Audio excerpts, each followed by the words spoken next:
สเกลสต็อกเกอร์พวกนายจงไปที่ดาวเซฟโฟไปกำจัดเอเลี่ยนให้หมดเดี๋ยวนี้รีบไปนะครับผมเฮ้ยนี่สเกล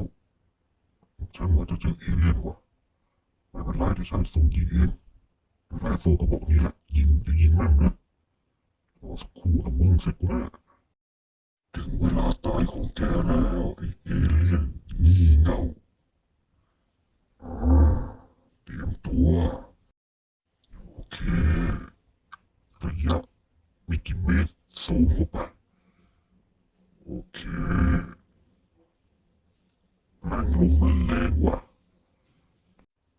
วัดระยะดีๆโอเคเร่งสูงก่อนเดี๋ยวเสร็จกูแน่ไอเอเลี่ยนเตรียมตัวนะมึงสูงอีกนิดหนึ่งให้ช็อตโอเคเอเลี่ยนเสร็จไปหนึ่งศพอ้าวตัวใหม่มาแล้วสวัสดีไอ้หนูน้อยเดี๋ยวมึงเสร็จกูละเอเลี่ยนกอริลลาเลยเตรียมตัวเลยน้องงามเฮดช็อตมา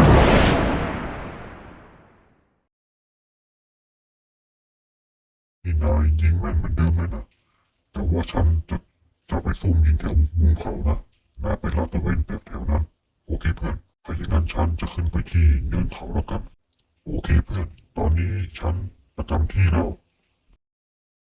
ตอนนี้เจออะไรที่ผิดปกติบ้างไหมจะได้ทราบเปลี่ยนไม่เจอเอเลี่ยนสักตัวเลยมันมุกหัวอยู่ไหนวะผมไม่ให้ยิงเล่นมึงสิ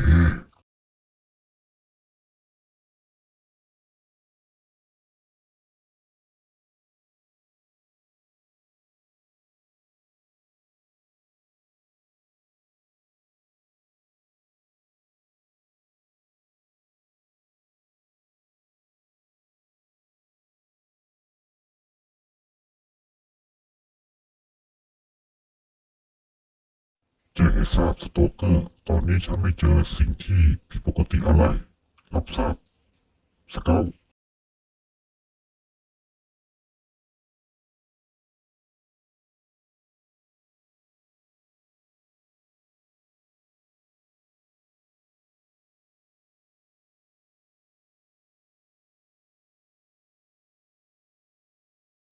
สเกลตรงนี้ฉันไม่เจออะไรเลย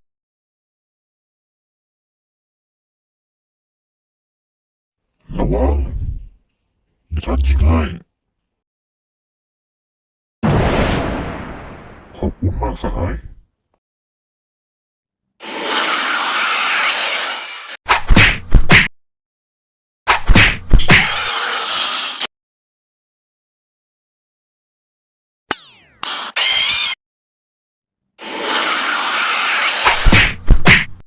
แม่งรอดเต็มหูเลย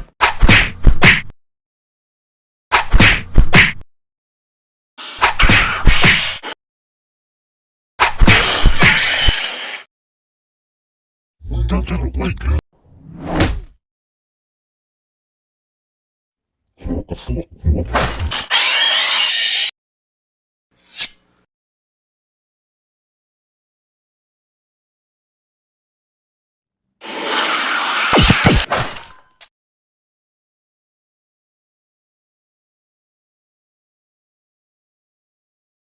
สเกลตรงนี้ไม่มีเอเลี่ยนแล้วย้ายที่เถอะ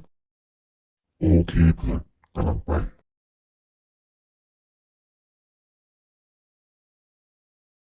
เดี๋ยวเราจะรีบไปไหนดิเพื่อนไม่รอฉันเลยขอโทษทีฉันรีบไปเฮ้ยตรงนั้นมันจะมีพีเตอร์ส่งเอเลี่ยนอยู่ช่วยกันหน่อยใครเป็นคนยิงวะเนี่ยเหลือแค่อีกตัวเดียวใจเย็นนะเพื่อนเดี๋ยวช่วยละเดี๋ยวนี้แหละยิงมันเลย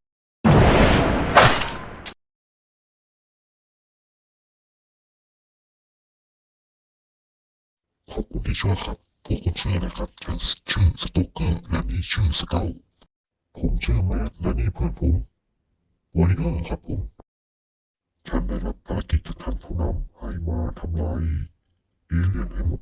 ในดาวดวงนี้พวกผมก็ไปทำลายที่ทิศเหนือครับพวกคุณอยู่ที่ใต้ใช่ไหมล่ะถูกต้องพ พวกคุณมากันแค่2 คนนะครับใช่แล้วแล้วพวกนายล่ะพวกผมมากัน3 คนครับเพื่อนผมจังเกิลฮันเตอร์ไประเบิดหลังเอเลี่ยนกับผมเดี๋ยวก็คงกำลังมาแล้วครับแรงระเบิดมันอาจจะแรงหน่อยนะฮะอาจจะดังนิดนึงฟังจากเสียงนั้นเพื่อนนายคงทำภารกิจสำเร็จแล้วสินะก็คงต้องเป็นอย่างนั้นแหละครับคุณสต็อกเกอร์มาจนได้นะจังเกิลฮันเตอร์ยินดีที่ได้รู้จักยินดีเช่นกันครับคุณสต็อกเกอร์ผมรู้จักคุณมานานคุณมีฝีมือพอตัวเลยและคุณสเกลยิงปืนแม่นและสู้ประชิดตัวได้เก่งมากๆได้กระชมฉันเกินไปผมขอถามหนะครับทางทิศใต้พวกคุณเก็บเอเลี่ยนหมดแล้วใช่ไหมครับใช่แล้วผมก็เก็บเอเลี่ยนทิศเหนือเรียบร้อยหมดแล้วฮะตอนนี้ก็น่าจะระเบิดหมดแล้วภูเขาลูกหนึ่งเลยระเบิดมันแรงจัดๆเลยครับผมเอเลี่ยนคงจะหมดไปแล้วนะฮะทิศเหนืออย่าหาว่าผมเสียมารยาทเลยนะครับคุณสเกลกับคุณสต็อกเกอร์ตอนนี้พวกคุณยศอะไรแล้วครับฉัน2 คนยศอีลิทตอนนี้ผม3 คนยศธรรมดาครับนี่น่าละคุณถึงมาจาก2 คนเองคุณเก่งกันนี่เองคุณยศอีลิทไอ้จังเกิลไหนมึงบอกว่ามึงทำลายล้างเอเลี่ยนแล้วไงกูไม่ได้บอกว่าทำลายล้างเอเลี่ยนกูบอกว่าทำลายล้างเฟสฮักเกอร์ล้างไข่นางพญาละเว้ยโอ้โหมันมาเป็นฝูงเลยว่าแม่งล้อมเราเว้ยทำไงดีวะพี่ทำไงดีคุณสต็อกเกอร์คุณสเกลจะกลัวอะไรเราก็สู้มันดีเรามาแค่ไม่กี่คนมาแค่นี้เองสู้มันเอาวะแน่จริงก็เข้ามากูจะถ่ายนิ่มเลยมาเลยโอเคกระจายกำลังล้างช่องฟ้ากันไว้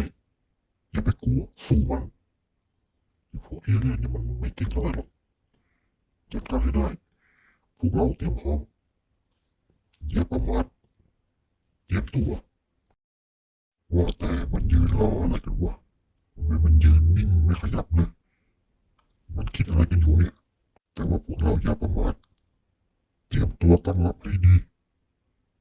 โอเคนะทุกคนครับผม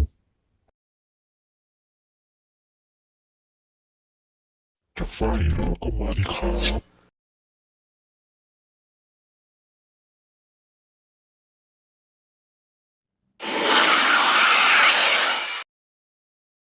โอ้โหก็ยังว่าอยู่มันรออะไรมันรอเป็นเอเลี่ยนเองหัวหน้ามัน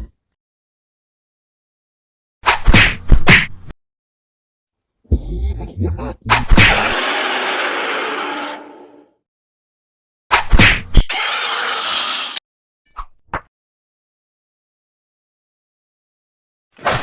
สู้ของไว้แม่งไหม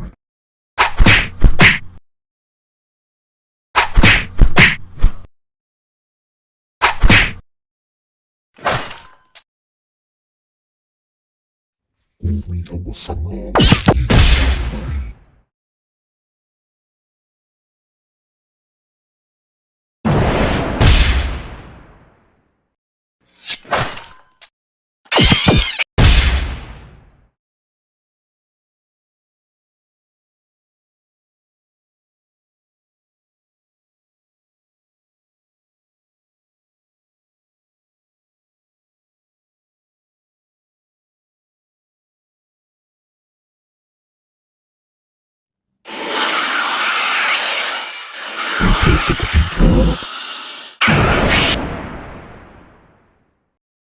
ถ้าอย่างนั้นเดี๋ยวพวกเรา2 คนขอกลับก่อนนะครับผมมีภารกิจต้องไปทำลายเอเลี่ยนต่อครับผม